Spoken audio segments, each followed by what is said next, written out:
What's up, YouTube? I'm JM Comics 1, and in today's mini episode, we're going to rank all the top 10 Arrow villains from all 8 seasons of Arrow. At number 10, we have Ra's al Ghul. Ra's al Ghul is the leader of the League of Assassins and the main antagonist of Arrow Season 3. After Oliver Queen survives a fall off of a mountain, Ra's believes that he is a worthy predecessor to take up the role of leader of the League. When Oliver denies this role, Ra's goes as far as seemingly killing his sister Fia. While he was completely forgettable, he was a captivating villain at the time of watching the season. Also, before we continue, remember to like, subscribe, and comment your favorite Arrow villain down below. Number 9 is Count Vertigo. Count Vertigo is a moniker used by several villains throughout Arrow and DC Comics, but the one I've chosen is the first Vertigo, Cecile Adams. He made for an intriguing villain that would appear multiple times throughout seasons 1 and 2, until Oliver threw him off of a roof, defending Felicity in the middle of season 2. RIP. And number 8 is Brother Blood. Sebastian Blood was a politician who supported the people, putting him at odds with Oliver Queen, believing that the rich like him were the reason for the suffering of the Glades. He draws many comparisons to Two-Face as a corrupt politician, and for good reason. When Slade Wilson comes into town, he promises to make Blood mayor if he tests deadly Miracle drugs on Star City's criminals. By the end of the season, Blood has a change of heart upon noticing Wilson's deadly ways and dies a redeemed man.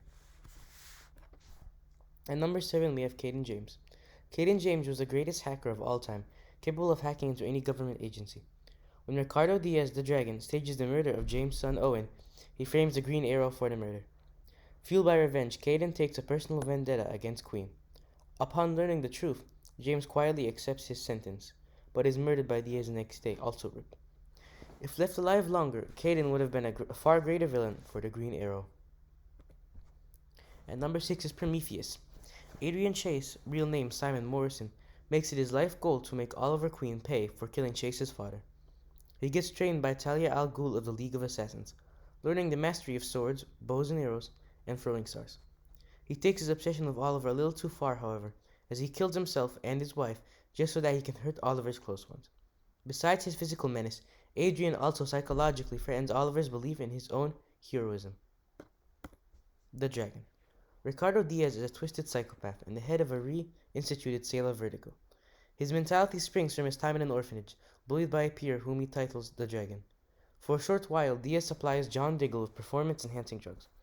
Meanwhile, he secretly leads Caden James Cable before killing James and taking over, bent on leading the criminal organization The Quadrant. After killing Quentin Lance, his reign seemingly ends when his accomplice, the Black Siren, knocks him off of a roof. Diaz survives, however, now bloodthirsty for revenge.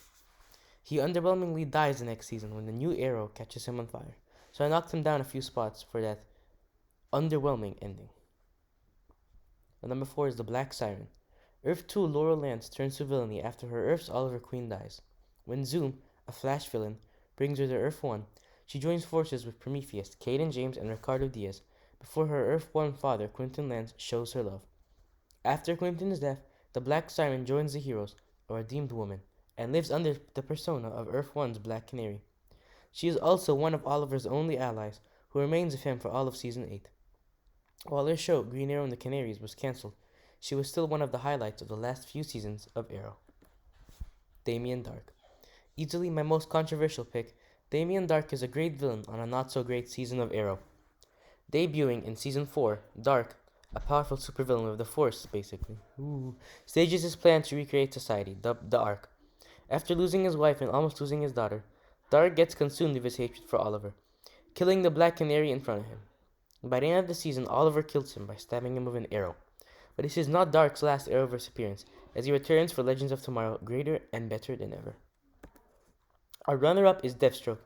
Slade Wilson, aka Deathstroke, who you may know from Teen Titans, was Oliver Queen's closest friend on the island Lian Yu. However, when Oliver unintentionally leads to the death of the woman he loves, Shadow, Wilson, recently drugged with Mirakiru, goes mad with anger. After their rivalry escalates, Oliver ends it by stabbing Slade in the eye. 5 years later, in the present day, Slade returns for revenge, taking over Star City and killing Oliver's mother in the process. Oliver shows compassion, however, and spares Slade's life, sending him to a reinforced prison on Lian Yu. Eventually, the Mirakuru wears off and they repair their relationship. Honorable mentions include Anatoly, the KG Beast, the Brick, Vigilante, Deathstroke or Ravager, Isabel Rochev, Tobias Church, Deadshot, the Anti-Monitor, and Cupid. And coming in at number 1 is Malcolm Merlyn, aka the Dark Archer. Malcolm Merlyn, the Dark Archer, was the father of Oliver's best friend Tommy Merlyn. Driven mad by the death of his wife Rebecca, Malcolm sought to take out the Glades, the city block where she was murdered. After training by the League of Assassins, he returned to Star City with his plan, dubbed the Undertaking. However, Oliver, as the Green Arrow, thwarted the mission, killing Malcolm and being too late in saving Tommy. Reeling himself to be alive, Malcolm proved to Fia Queen that he was her real father, and trained her under the League to become the vigilante, Red Arrow. After briefly fighting against the Legends of Tomorrow, Merlyn died on Lian Yu, saving Fia from a landmine and taking out the villainous Captain Boomerang. That's all for this video. Check back in for new Arrowverse content soon, as I'll be ranking all 5 seasons of Supergirl so far. And I'm focusing very heavily on Marvel recently, so if you're into that, make sure to check back in.